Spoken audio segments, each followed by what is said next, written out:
नमस्कार दोस्तों, आप सभी का स्वागत है आपके यूट्यूब चैनल शिव शक्ति में। आज आपके लिए लेकर आए हैं एक बहुत ही प्यारी सी और छोटी सी कहानी जिसका शीर्षक है बेटे से इतना प्यार। 5:30 बजे को ऑफिस ख़त्म होने के बाद मैं घर नहीं गया था क्योंकि मुझे मेरे दोस्त का फ़ोन आया था जिसने मुझे राजा रानी वड़ा पाव की शॉप के सामने ब्लाड में रुकने के लिए कहा था।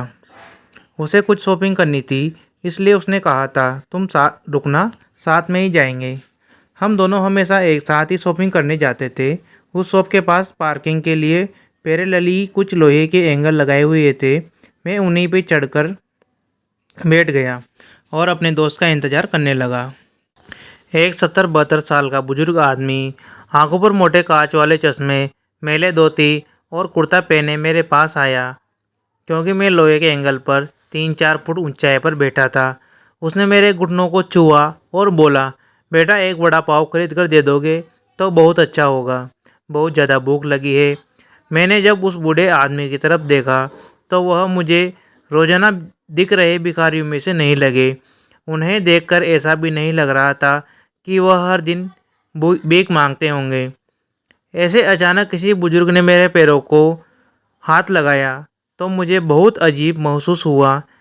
मैं तुरंत एंगल से कूदकर नीचे खड़ा हो गया।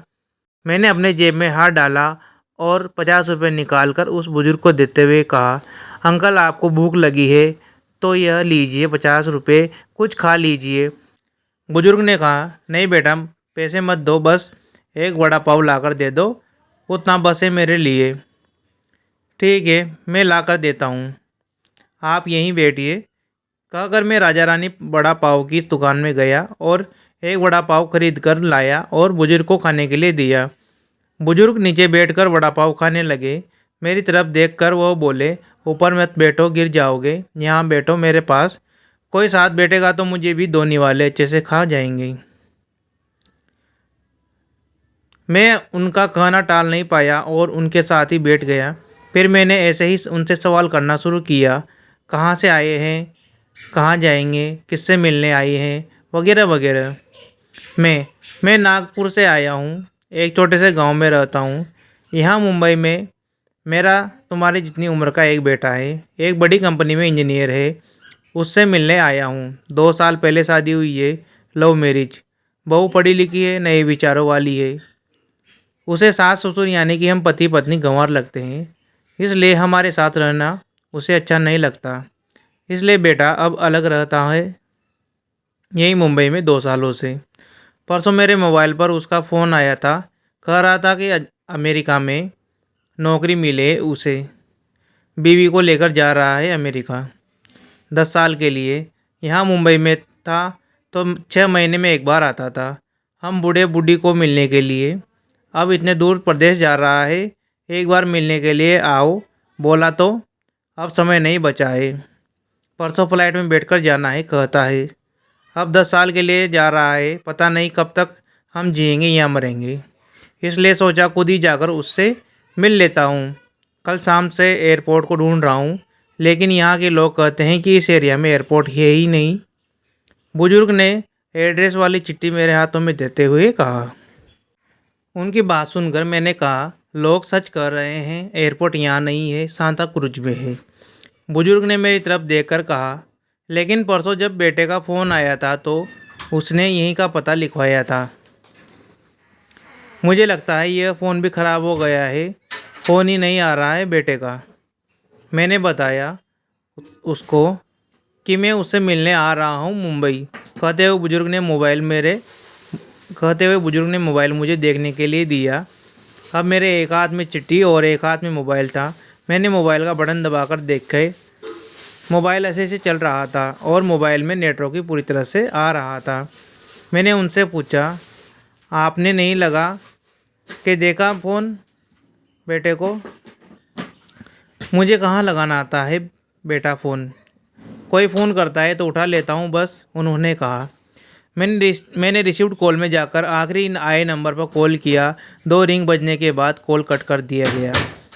फिर मैंने एड्रेस की चिट्ठी खोल कर देखी, उसमें जहाँ हम बैठे थे वहीं का एड्रेस था, यानी कि जानबूझकर गलत एड्रेस दिया गया था। समझ चुका था कि गलत पता देखकर लड़का अपने माँ बाप को टाल रहा था और अब वह उनका फ़ोन भी नहीं उठा रहा था। मुझे यह मालूम ही पड़ चुका था कि वह जिस प्लेन में सवार हो चुका था वह प्लेन कभी भी उसके माँ बाप के दिशा में उड़ने वाला नहीं था। जब तक मेरा दोस्त वहाँ आ गया और बोला चलो शॉपिंग करने चलते हैं। मैंने उसे 2 मिनट रुकने के लिए कहा और मैं बुजुर्ग की तरफ देखकर सोच में पड़ गया। मैं समझ नहीं पा रहा था कि अपने बेटे के तरफ से होने वाले धोखेबाजी को यह बुजुर्ग समझ नहीं पा रहे थे या फिर खुद का बच्चा उनके साथ ऐसा व्यवहार कर सकता है, यह वो स्वीकार नहीं कर पा रहे थे। मैं बुजुर्ग से बोला, अब तक तो आपका बेटा जिस प्लेन में बैठा है वह उड़ चुका होगा।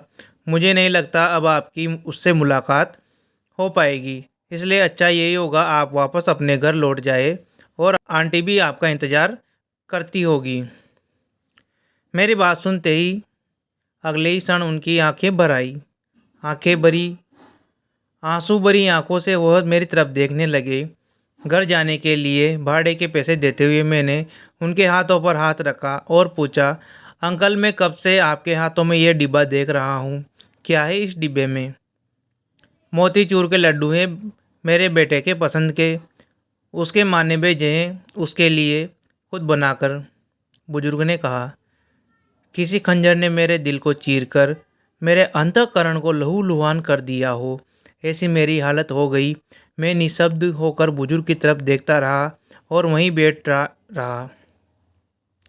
ये भाई चलना, देर हो रही है। मेरे दोस्त की आवाज़ कानों में पड़ी तो मैं होश में आया और ऐसे ही उस भीड़ में उसके पीछे पीछे चलने लगा। घर पहुंचकर आधी रात तक मैं सो नहीं पाया। रह कर एक ही सवाल मेरे मन में उड़ रहा था। एक वड़ा पाव की भीख मांगने वाला वह बेचारा आदमी भूख से बेहाल होने के बावजूद भी अपने साथ लाए उस मोतीचूर के लड्डुओं में से एक लड्डू खुद नहीं खा सकता था क्या? अपने बेटे से इतना प्यार।